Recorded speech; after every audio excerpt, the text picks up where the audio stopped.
नमस्कार, जय भीम। मैं डॉक्टर महेश वर्मा।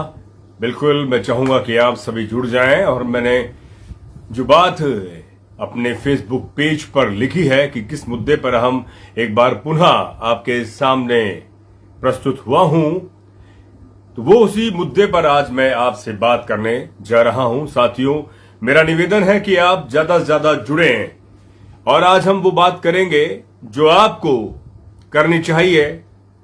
आजादी के 70-75 साल बाद जो आपका हक है, आपका अधिकार है, आरक्षित सीट से हटकर सामान्य सीट पर क्यों नहीं आप अपनी हकमारी यानी कि अधिकार मांगते और वहां से आप क्यों नहीं चुनाव लड़ना चाहते। इन तमाम मुद्दों पर आज मैं आपके सामने प्रस्तुत हुआ हूं। साथियों, बिल्कुल मैं चाहूंगा कि आप लोग जुड़ें और जुड़कर हम सीधा संवाद करेंगे आज आपसे और पूछेंगे सवाल, और सवाल का जवाब भी हम सुनेंगे और मैं आपके सामने प्रस्तुत करूंगा कि आखिर क्या वजह रही है कि हम इस मुद्दे पर जुड़े। राकेश कुमार जी, बहुत बहुत धन्यवाद, आप हमसे जुड़े। प्रवीण भाई, नमस्कार सर, बहुत बहुत शुक्रिया। तो मैं चाहूंगा कि आप एक बार पुनः जो मैंने मुद्दा लिखा है कि सामान्य सीट पर आरक्षित उम्मीदवार अपनी दमदारी और अपनी जो उसकी हैसियत है, उसकी जो अस्मिता है, उसका जो अधिकार है, वो क्यों नहीं विधानसभा लोकसभा चुनाव में लड़े। वजह तमाम सवाल किए जाते हैं कि आपको हमने आरक्षित सीट दी हुई है, आपके लिए रिजर्व सीट से आप वहां पर जाकर चुनाव लड़ें, ये कहा जाता है तमाम राजनीतिक पार्टियों द्वारा। तो अब समय आ गया है क्योंकि आपकी संख्या सबसे ज्यादा है।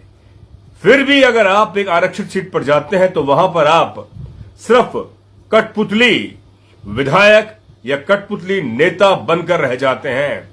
इसीलिए हम चाहते हैं कि आप उस जगह जाएं जहां आपकी आवाज में दम हो और आप सीधे सीधे जिसने आपको वोट किया है उस गरीब वंचित दलित की तो आवाज बुलंद कर सकें। आप जब विधानसभा से आप जीत कर आते हैं तो आपके तमाम जिसने वोट दिया है और जिसने नहीं दिया है, आप तमाम लोगों के नेता होते हैं। बहुत बहुत शुक्रिया। जय भीम। राजमोहन बैरवा जी, जय भीम। तमाम साथी जुड़ रहे हैं।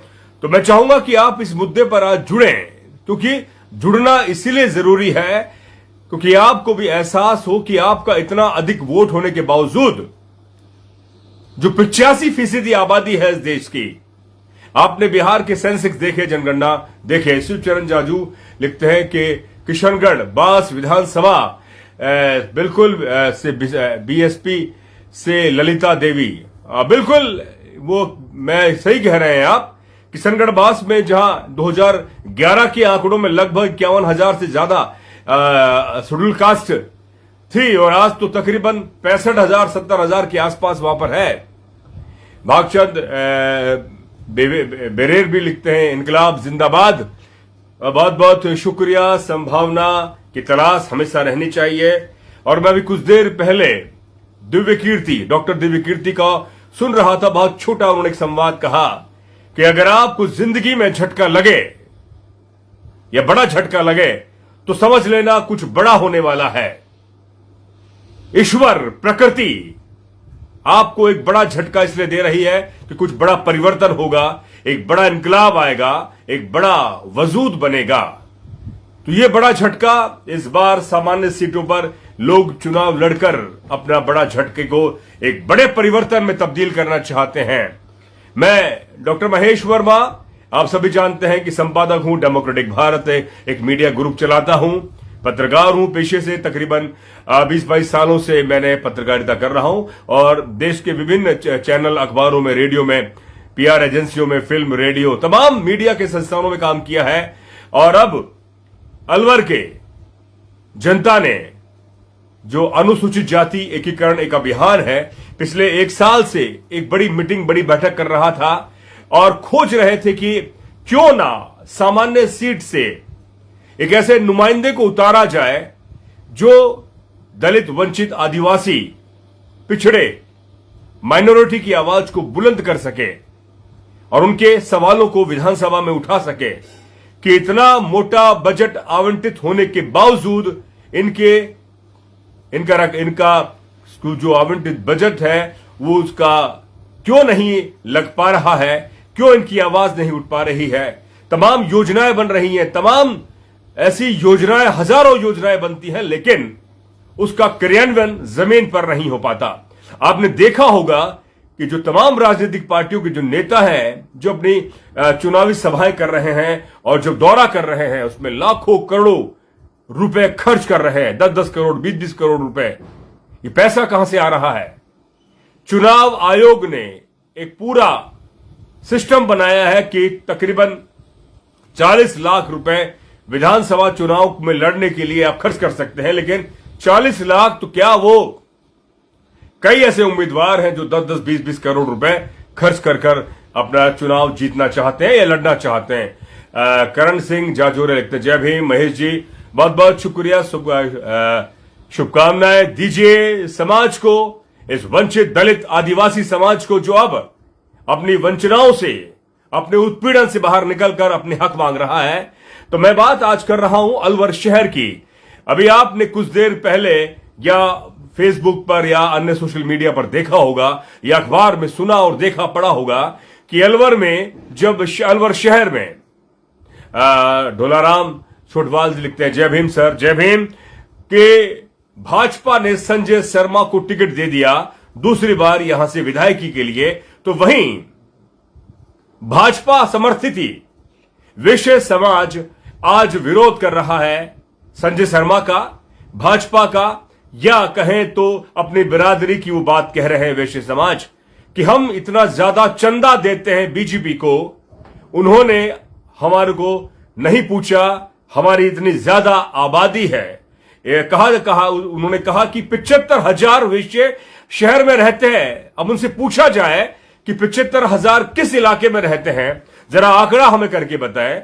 ये 2011 के सेंसेक्स मेरे सामने है, मैं तमाम विधानसभा का मैंने पहले आपको ब्यौरा दिया, और अलवर शहर में जब 2011 में दलित जो अनुसूचित जाति है वो 48,966 है 2011 में। 2021 का अगर सेंसेक्स निकाले तो लगभग 5-7% की इजाफा हुआ है। तो 65-70,000 से भी ज्यादा अनुसूचित जाति अलवर शहर में रहती है। और यही सवाल मैं पूछूं वैश्य समाज से। राजेंद्र हल्दिया लिखते हैं, जय भीम, जय भीम सर, जय भीम। बिल्कुल, हम यही चाह रहे हैं कि आपका एक एक जय भीम का उद्घोष वोट में तब्दील हो, क्योंकि आपका वोट ही है जो व्यवस्था के अंदर परिवर्तन लाकर आपकी आवाज को बुलंद कर सकता है। बिल्कुल, करण सिंह लिखते हैं कि I like you channel because तुम्हारा चैनल, जी बहुत लंबा बात थी। चलिए, उदय प्रकाश लिखते हैं, जय भीम, जय संविधान। तो बिल्कुल लंबे लंबे कमेंट्स ना लिखे, बहुत साधारण थे, अच्छी बात है, अच्छी भावनाएं आप व्यक्त कर रहे हैं। सवाल मैं कह रहा था कि 2011 के सेंसेक्स के आधार पर लगभग 49,000 अनुसूचित जाति के अलवर में बताए जा रहे हैं। उससे भी ज्यादा अब 2023 में अगर बात करें तो 65-70,000 की आबादी अलवर शहर में अनुसूचित जाति की है। मैं सिर्फ इसलिए बात कर रहा हूं, मैं किसी जाति को लेकर चुनाव नहीं लड़ना चाह रहे, लेकिन लोग इस जाति को, इस वर्ग को, अनुसूचित जाति वर्ग को, जिसमें तमाम अनुसूचित जाति के जातियों के समूह है, जाति आती हैं, जिसमें आप सोचें, एक विचार ये कीजिए कि जो वैश्य समाज 75,000 आबादी बता रहा है, वो किस आधार पर बता रहा है, उनके कितने मोहल्ले, कितनी कॉलोनियां हैं, वो हमें बता दें। और हम आपको बताते हैं कि अलवर में मोटे मोटे तौर पर कितनी कॉलोनी है, जरा आप उसको लिखें और नोट करें।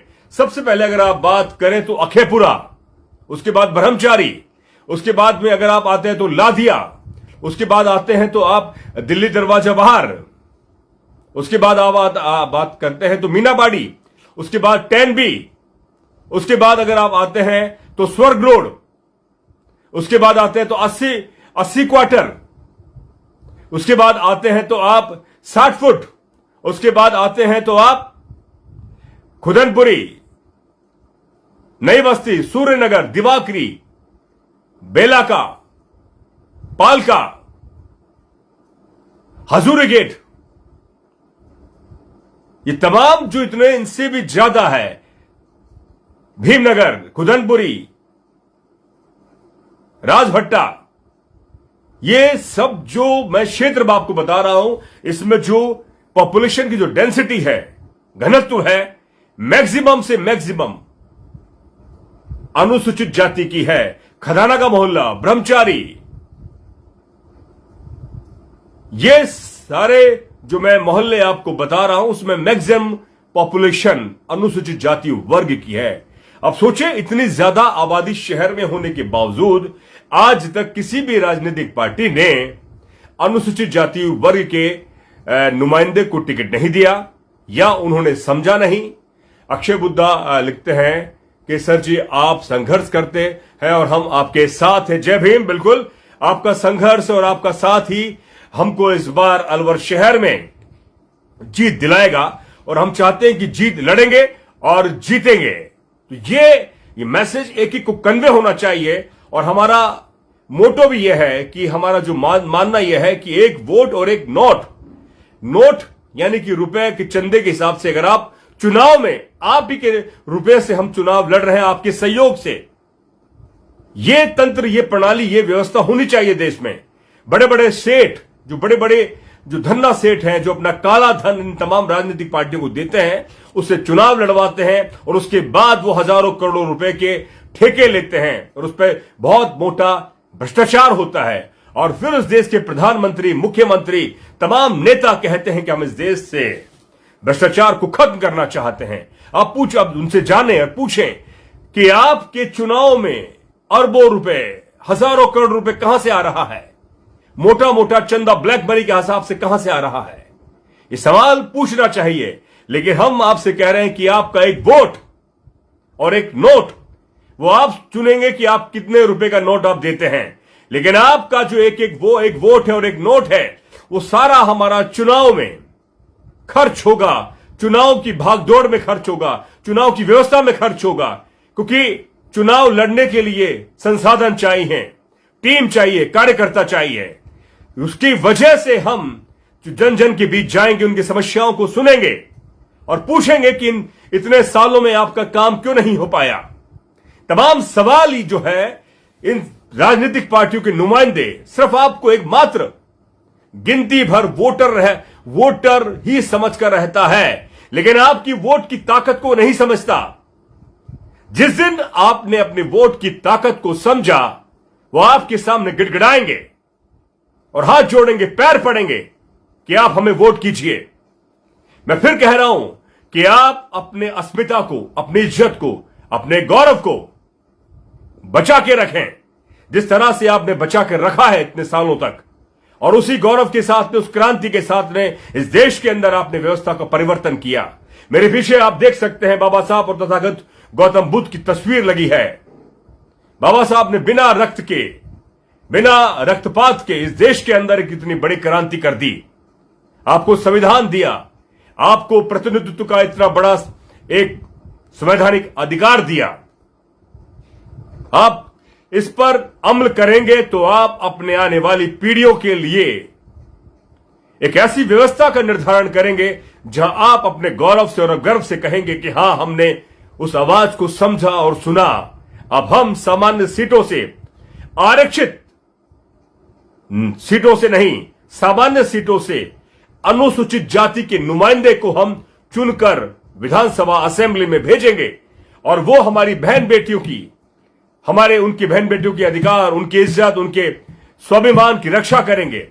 हमारे तमाम जो बजट है वो हमारे मोहल्लों में, हमारी गली में, हमारे बच्चों में, हमारे उद्योग धंधों में, हमारे ठेकों में, हमारी नौकरी में, तमाम योजनाओं पर काम होगा। तमाम सरकारें हमें सिर्फ और सिर्फ वेलफेयर के नाम पर बजट देती हैं। हम चाहते हैं कि हमें बराबर का हक मिले।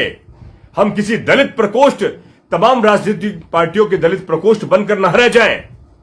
हमें तमाम राजनीतिक पार्टियों में मुख्य धारा में स्थान दिया जाए, क्योंकि आपकी आबादी सबसे ज्यादा है।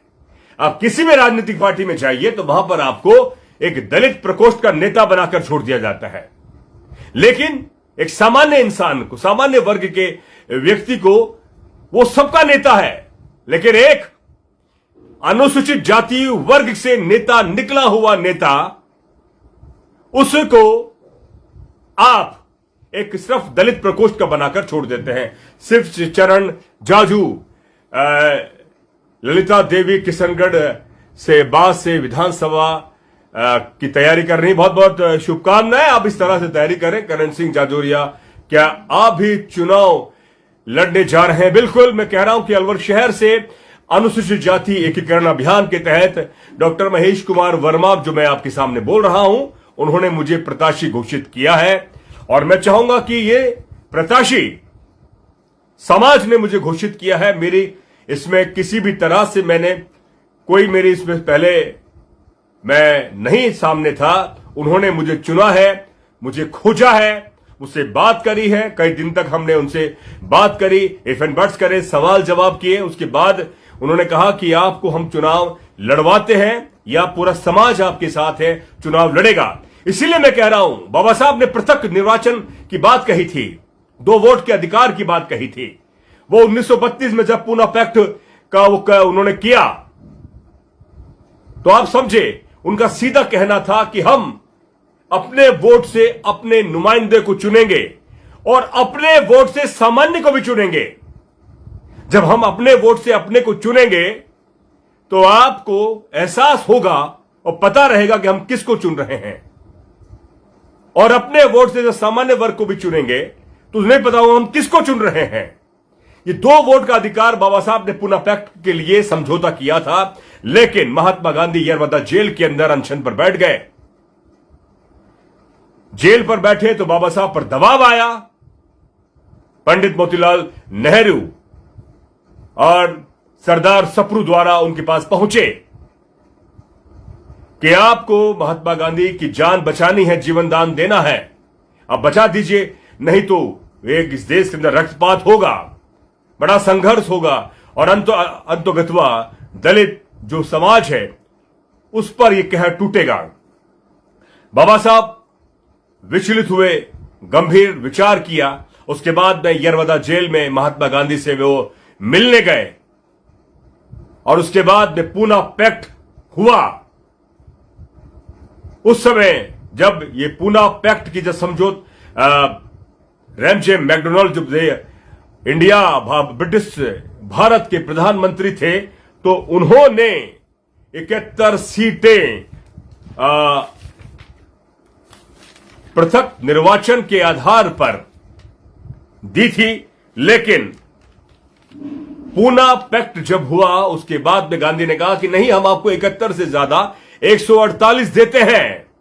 बाबा साहब वहां भी राजी नहीं थे। उन्हें मालूम था कि 148 सीटें देने का मतलब है कि आप हमें सिर्फ आरक्षित सीटों पर ही नुमाइंदगी करने देंगे, जहां पर हमारे आदमी का हक नहीं होगा, वो सिर्फ एक कठपुतली बनकर रहेगा। तो ये सवाल जब बाबा साहब ने तमाम सवाल किए, लेकिन एक तरफ महात्मा गांधी की जान बचानी थी, दबाव था।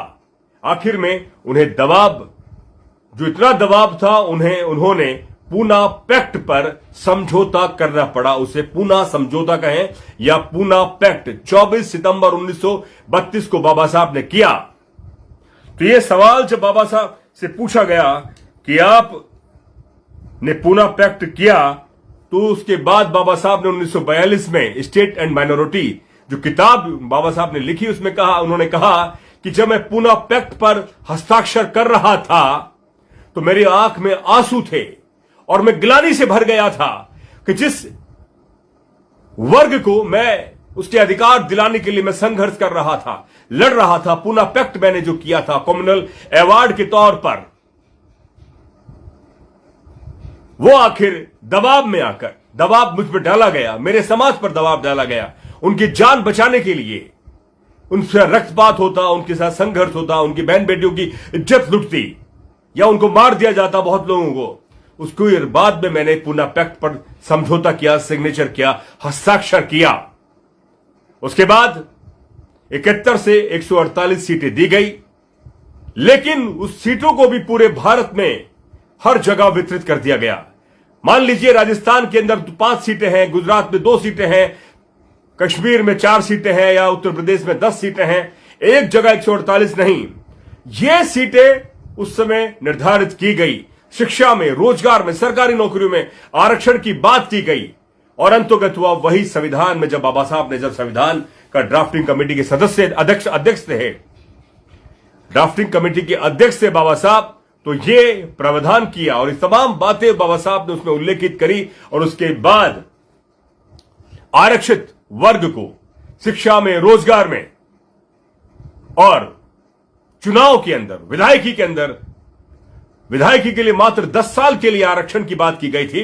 जो तमाम जो जातिवादी और जो अपने आप को हिंदूवादी कहते हैं कि 10 साल के लिए आरक्षण था, ये भूल जाते हैं कि 10 साल के लिए आरक्षण सिर्फ विधायकी चुनाव लड़ने के लिए था और ये तमाम राजनीतिक पार्टियां हर साल 10 साल में उसे बढ़ा देती हैं। उन्हें मालूम है कि जो आरक्षित सीटों पर जो नुमाइंदा चुनकर आता है वो एक कठपुतली बनकर रह जाता है, वो अपने वर्ग की, अपने समाज की आवाज को बुलंद नहीं करता है।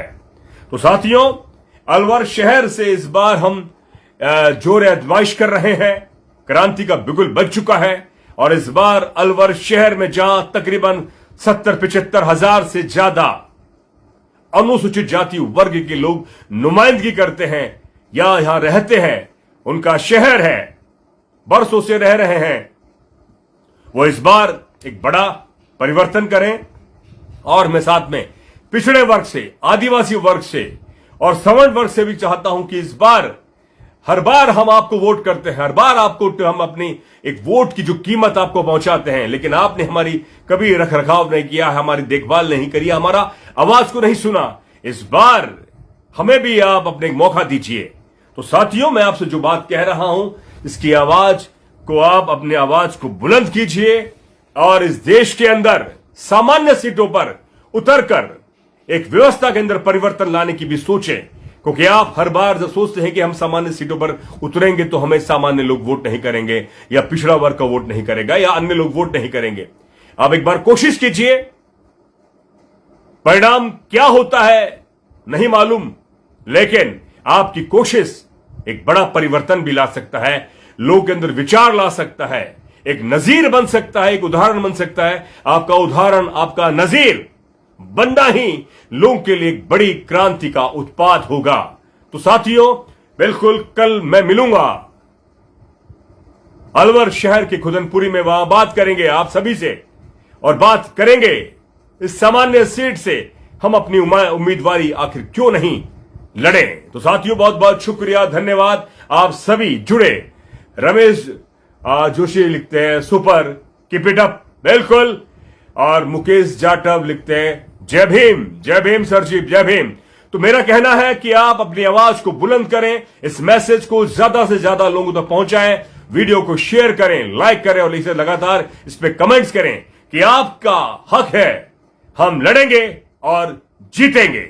जय भीम, शुक्रिया, जय संविधान, जय भारत। दीजिए इजाजत डॉक्टर महेश वर्मा को, शुक्रिया।